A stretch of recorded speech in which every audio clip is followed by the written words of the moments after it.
Welcome to Ricky Rambles. Today I wanted to talk about my experience going to the converted Dollar Tree from a 99 cents only store.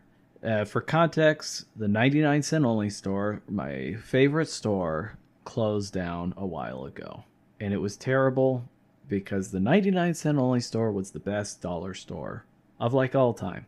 It had produce, which most dollar stores don't.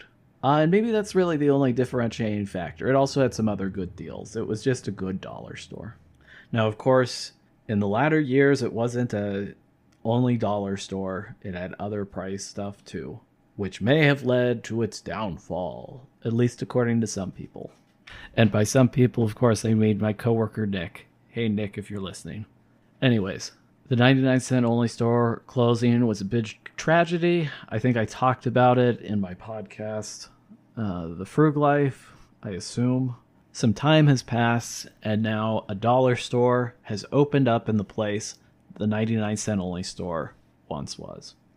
I went to that 99 cent only store.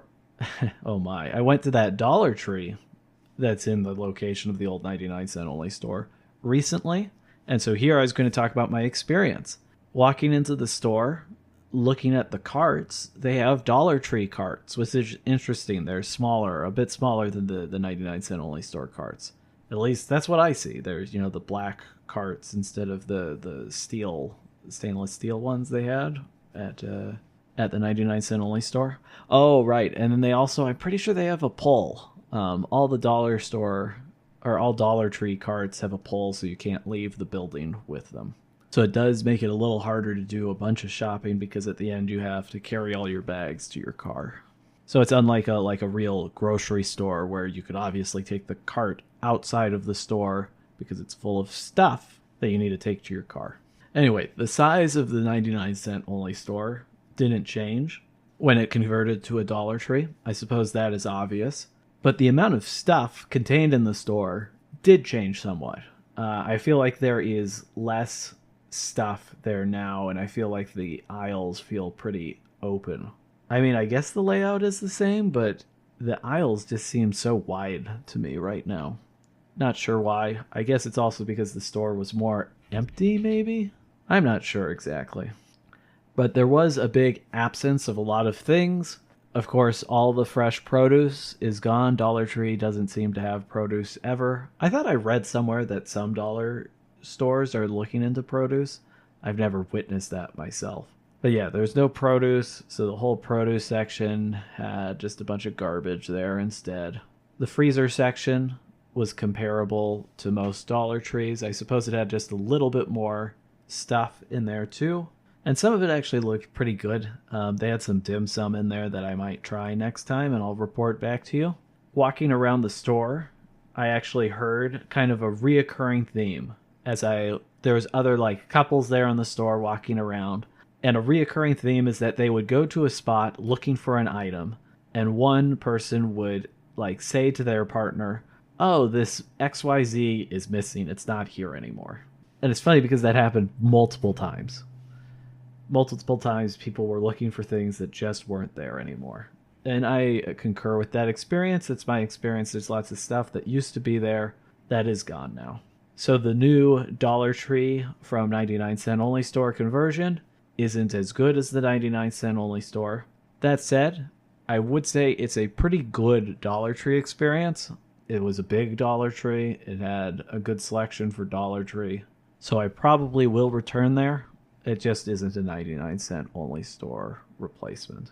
It's also sad because I had 99 cent only store content that I was going to release on the Frug Life blog. Obviously, that content is worthless to me now, all of my suggestions for things to buy at the 99 cent only store. But life goes on and I'll have to do something else. Some of the finds I did have at the dollar store, though, the Dollar Tree, was ginger ale. There was 2 liters of ginger ale for $1.25 because, of course, the Dollar Tree isn't the Dollar Tree. It's the $1.25 tree now. They actually had 2 variants. They had Canada Dry and they had Vernon's or whatever it's called, which I think I actually don't love the Vernon's as much. I've been drinking too much ginger beer lately, I guess, so I want super strong ginger ale. But that's not what this ramble is about. I think I did buy some steel wool there for like $1.25, which is a pretty good price for steel wool. And they just have all sorts of little odds and ends that are cheap that may be useful to you. Oh, the last thing about this Dollar Tree that I thought was nice is that there were multiple lanes open. The 99-cent store had a ton of lanes, whereas I feel like Dollar Tree, the normal ones, are usually quite small. They have one lane open, and if you go at the wrong time, there's a giant line of people to get out of there. Right? It's not like a grocery store. There's usually a few lanes open, and it's usually not so bad to get out of there. Dollar Tree, it could be kind of bad sometimes depending on the number of people there. I think I've also heard that dollar stores are kind of one of the more dangerous places to work, probably because you're alone all the time and maybe because of the clientele they attract. But I thought this dollar store felt pretty good, and I think it would be a pretty safe place to work. It's like really open compared to some other Dollar Trees that feel like pretty confined. I think I didn't find too much else of note. There were some fruit snacks made with beef, not with actual beef, but with gelatin made from cow instead of pig. And then I bought some mango juice there for $1. That was pretty good. And yeah, I don't know. I'm sure you'll find something of interest if you go to the Dollar Tree. And I guess that's all that there's really to say. I mean, a Dollar Tree is a Dollar Tree. And in a sense, this one isn't too special, albeit it's a little bit nicer. All right, well, thanks for listening to today's episode of Ricky Rambles. This probably will be Crosspost to the Frug Life. Of course, the difference between the two is that this Ricky Rambles is rambly, and while it's on a topic related to the Frug Life, it's not scripted like an episode of the Frug Life usually is. Anyways, if you like this style of episode, let me know, and if you don't, also let me know, and I'll cross-post to the Frug Life less off. Thanks for listening, and as always, stay ramblin', ramblers, or stay frug if you're listening on the Frug Life.